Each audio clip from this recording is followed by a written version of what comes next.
தினம்தோறும் விளக்கேற்ற நல்ல எண்ணெய் இதயம் நல்லெண்ணெய்.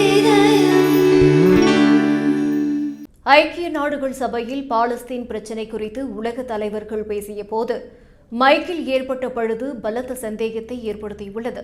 ஐநா பொது சபையின் 80வது ஆண்டு கூட்டமானது அமெரிக்காவின் நியூயார்க்கில் நடந்தது. அதில் பாலஸ்தீனை தனி நாடாக அங்கீகரிப்பது, காசா மோதலை முடிவுக்கு கொண்டு வருவது குறித்து விவாதிக்கப்பட்டது. அதில் பங்கேற்ற பல்வேறு நாடுகளைச் சேர்ந்த தலைவர்கள் பாலஸ்தீனை தனி நாடாக அங்கீகரிப்பதாக அறிவித்தனர்.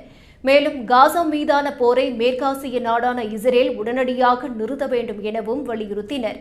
இதுகுறித்து விவாதம் நடந்து கொண்டிருந்த போது கூட்ட அரங்கில் தொடர்ச்சியாக தொழில்நுட்ப கோளாறு ஏற்பட்டது. குறிப்பாக துருக்கி அதிபர் எர்டோகன் காசாவில் நடப்பதை இஸ்ரேலின் இனப்படுகொலை என்றும் பாலஸ்தீனை உடனடியாக அங்கீகரிக்க வேண்டும் எனவும் பேசிக் கொண்டிருந்தார். அப்போது அவரது மைக் துண்டிக்கப்பட்டது.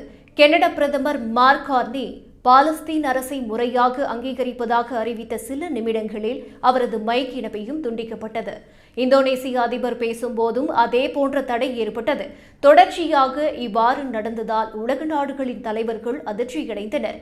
அதற்கு மின்னணு சாதனங்களில் ஏற்பட்ட கோளாறே காரணம் என ஐநா சபை அதிகாரிகள் விளக்கம் கொடுத்துள்ளனர்.